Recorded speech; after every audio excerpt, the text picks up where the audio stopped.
This ebook is brought to you by Extrovert 1998. Psychological types. Besides the levels of the psyche and the dynamics of personality, Jung recognized various psychological types that grow out of a union of two basic attitudes: introversion and extroversion, and four separate functions: thinking, feeling, sensing, and intuiting. Attitudes. Jung defined an attitude as a predisposition to act or react in a characteristic direction. He insisted that each person has both an introverted and an extrovert attitude, although one may be conscious while the other is unconscious. Like other opposing forces in analytical psychology, introversion and extroversion serve in a compensatory relationship to one another and can be illustrated by the yang and yin. Introversion. According to Jung, introversion is the turning inward of psychic energy with an orientation toward the subjective. Introverts are tuned into their inner world with all its biases, fantasies, dreams, and individualized perceptions. These people perceive the external world, of course, but they do so selectively and with their own subjective view. The story of Jung's life shows two episodes when introversion was clearly the dominant attitude. The first was during early adolescence, when he became cognizant of a number two personality, one beyond awareness to his extrovert personality. The second episode was during his midlife confrontation with his unconscious, when he carried on conversations with his anima, experienced bizarre dreams, and induced strange visions that were the stuff of psychosis. During his nearly completely introverted midlife crisis, his fantasies were individualized and subjective. Other people, including even Jung's wife, could not accurately comprehend what he was experiencing. Only Tony Wolff seemed capable of helping him emerge from his confrontation with the unconscious.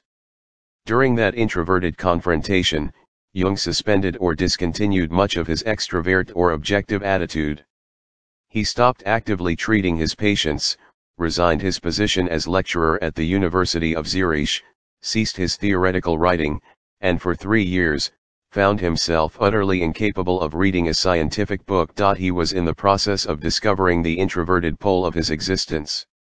Jung's voyage of discovery, however, was not totally introverted. He knew that unless he retained some hold on his extrovert world, he would risk becoming absolutely possessed by his inner world. Afraid that he might become completely psychotic, he forced himself to continue as much of a normal life as possible with his family and his profession. By this technique, Jung eventually emerged from his inner journey and established a balance between introversion and extroversion. Extroversion. In contrast to introversion, extroversion is the attitude distinguished by the turning outward of psychic energy so that a person is oriented toward the objective and away from the subjective. Extroverts are more influenced by their surroundings than by their inner world. They tend to focus on the objective attitude while suppressing the subjective. Like Jung's childhood number one personality, they are pragmatic and well-rooted in the realities of everyday life. At the same time, they are overly suspicious of the subjective attitude, whether their own or that of someone else. In summary, people are neither completely introverted nor completely extrovert. Introverted people are like an unbalanced teeter-totter with a heavy weight on one end and a very light weight on the other. Conversely, extrovert people are unbalanced in the other direction, with a heavy extrovert attitude and a very light introverted one. However, psychologically healthy people attain a balance of the two attitudes, feeling equally comfortable with their internal and their external worlds. In Chapter 3, we said that Adler developed a theory of personality that was quite opposite to that of Freud. Where did Jung place these two theories on the Extroversion/introversion pole? Jung said that Freud's view is essentially extrovert, Adler's introverted. Our biographical sketches of Freud and Adler reveal that the opposite appears to be true. Freud was personally somewhat introverted, in tune to his dreams and fantasy life, whereas Adler was personally extrovert. Feeling most comfortable in group settings, singing songs, and playing the piano in the coffee houses of Vienna. Yet Jung held that Freud's theory was extrovert because it reduced experiences to the external world of sex and aggression.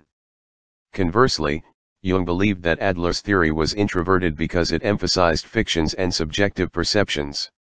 Jung, of course, saw his own theory as balanced, able to accept both the objective and the subjective. Functions both introversion and extroversion can combine with any one or more of four functions, forming 8 possible orientations, or types. The 4 functions sensing, thinking, feeling, and intuiting can be briefly defined as follows. Sensing tells people that something exists, thinking enables them to recognize its meaning, feeling tells them its value or worth, and intuition allows them to know about it without knowing how they know. Thinking. Logical intellectual activity that produces a chain of ideas is called thinking. The thinking type can be either extrovert or introverted, depending on a person's basic attitude. Extrovert thinking people rely heavily on concrete thoughts, but they may also use abstract ideas if these ideas have been transmitted to them from without, for example, from parents or teachers. Mathematicians and engineers make frequent use of extrovert thinking in their work.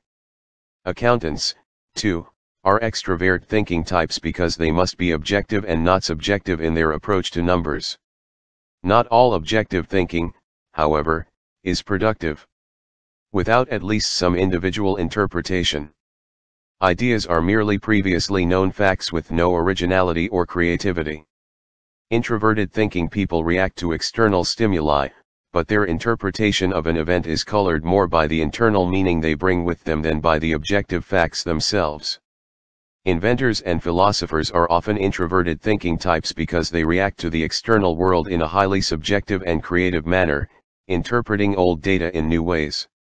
When carried to an extreme, introverted thinking results in unproductive mystical thoughts that are so individualized that they are useless to any other person. Feeling. Jung used the term feeling to describe the process of evaluating an idea or event. Perhaps a more accurate word would be valuing, a term less likely to be confused with either sensing or intuiting. For example, when people say, "This surface feels smooth," they are using their sensing function, and when they say, "I have a feeling that this will be my lucky day," they are intuiting, not feeling. The feeling function should be distinguished from emotion. Feeling is the evaluation of every conscious activity, even those valued as indifferent. Most of these evaluations have no emotional content, but they are capable of becoming emotions if their intensity increases to the point of stimulating physiological changes within the person. Emotions, however, are not limited to feelings. Any of the 4 functions can lead to emotion when their strength is increased.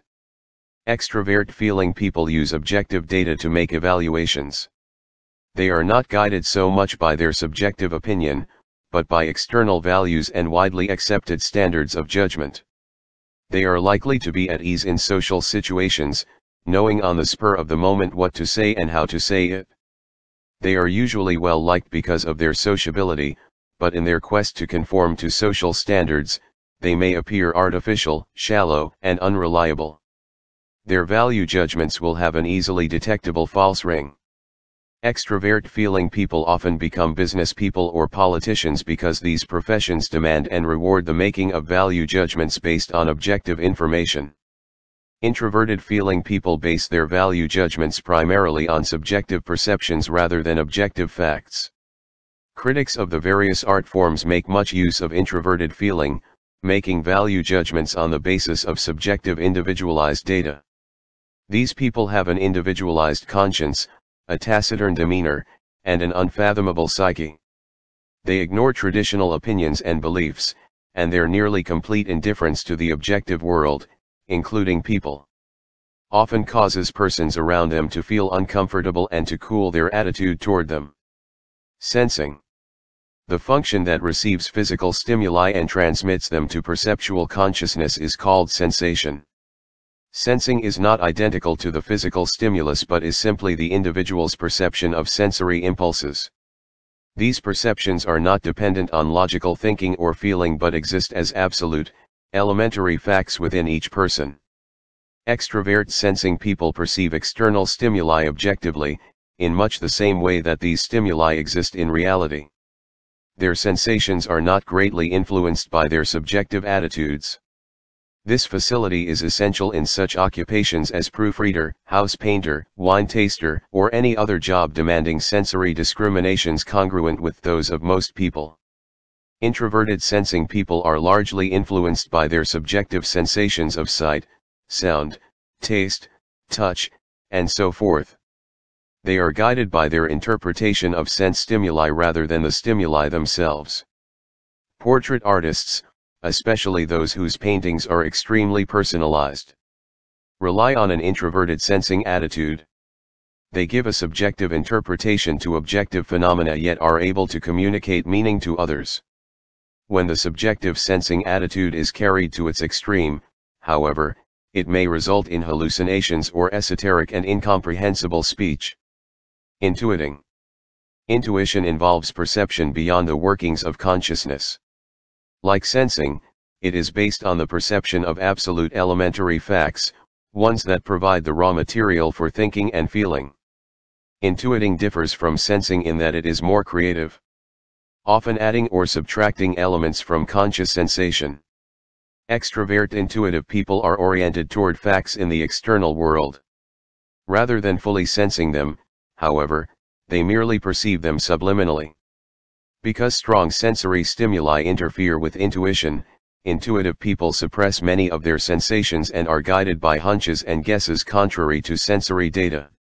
An example of an extrovert intuitive type might be inventors who must inhibit distracting sensory data and concentrate on unconscious solutions to objective problems.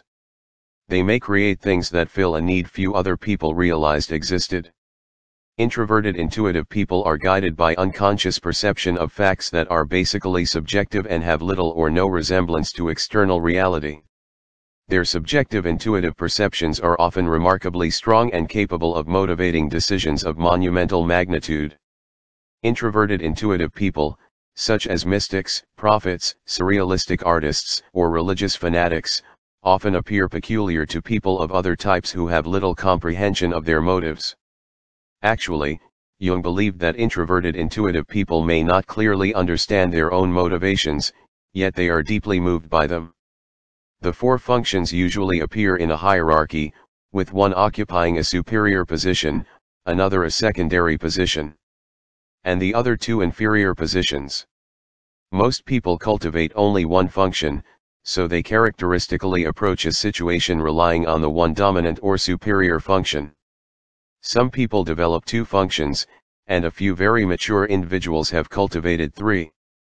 A person who has theoretically achieved self-realization or individuation would have all four functions highly developed.